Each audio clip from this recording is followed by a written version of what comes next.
नमस्ते। मेरा नाम है सत्यभामा। चलिए सत्य को जानते हैं सत्यभामा के साथ। आज का हमारा टॉपिक है सुख और दुख। अक्सर हम लोगों को कहते सुनते हैं कि जीवन में दुख ही दुख है, पता नहीं सुख के दिन कब आएंगे। होता क्या है ये सुख और दुख, और कैसे जीवन में सुख को लेके आया जा सकता है, चलिए समझते हैं। सुख का अर्थ होता है जीवन में एक नियम का होना, एक अरेंजमेंट, एक पैटर्न, लय का होना, एक रिदम का होना। और दुख का अर्थ होता है अस्त व्यस्त जीवन होना, कोई भी रूटीन या पैटर्न का ना होना। इसलिए जीवन में सुख को लाने के लिए क्या करना होगा? एक नियम को लेके आना होगा। हमारी जो गुरुकुल शिक्षा पद्धति है उसमें विद्यार्थियों को जो सबसे महत्वपूर्ण ट्रेनिंग जो दी जाती थी वो नियम की ही ट्रेनिंग दी जाती थी। आज के एजुकेशन सिस्टम से तो वो गायब ही हो गई है। मंदिर में हम देखते हैं जो पुजारी होता है उसका पूरा दिन एक नियम से बंधा हुआ होता है। सुबह से शाम तक वो नियमबद्ध तरीके से काम करता है और उसके माथे पर सिकन भी नहीं होती है। कारण जीवन में नियम का होना हमें बाहर की परेशानियों से बचा लेता है। वहीं यदि हमारा जीवन अस्त व्यस्त है तो बाहर छोटी सी परेशानी हुई और हम अंदर से पूरा बिगड़ जाते हैं। इसलिए नियम अवसाद से भी बचाता है। अवसाद का क्या अर्थ होता है? रुक जाना, अपने अंदर ही फंस जाना, आगे ना बढ़ पाना। आध्यात्मिक मार्ग पर चलने के लिए भी नियम बहुत ज़रूरी है। महर्षि पतंजलि ने भी अपनी पुस्तक में इसका उल्लेख किया है। तो क्या कर सकते हैं हम जीवन में एक नियम को लेके आने के लिए? सबसे पहले तो अपने घर से ही शुरू करते हैं।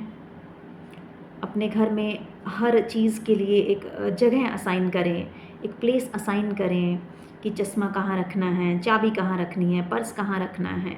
हर चीज़ के लिए एक पर्टिकुलर प्लेस होनी चाहिए। सारी चीज़ें एक अरेंजमेंट में होनी चाहिए। खासकर वो लोग जिनको कोई मानसिक परेशानी है उनके लिए तो बहुत ज़्यादा ज़रूरी है कि उनके जीवन में एक नियम रहे और उनके आसपास की चीज़ें भी एक अरेंज्ड वे में रहें।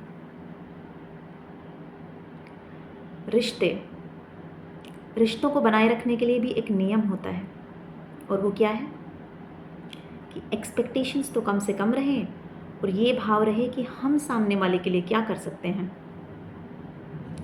इसलिए कुछ भी यदि जीवन में अधूरा है तो उसे पूरा करें और तर्पण कर दें। अर्थात यदि किसी से मनमुटाव है तो उसको ख़त्म करें। खुद की गलती है तो क्षमा मांग लें, और यदि सामने वाले की गलती है तो क्षमा कर दें। कोई सिचुएशन ख़राब है तो उसको थोड़ा समय दें ठीक होने के लिए, और हमेशा देने का भाव रखें, ना कि दूसरे से फ़ायदा उठाने का। अपने शरीर को एक अरेंजमेंट में रखने के लिए क्या कर सकते हैं?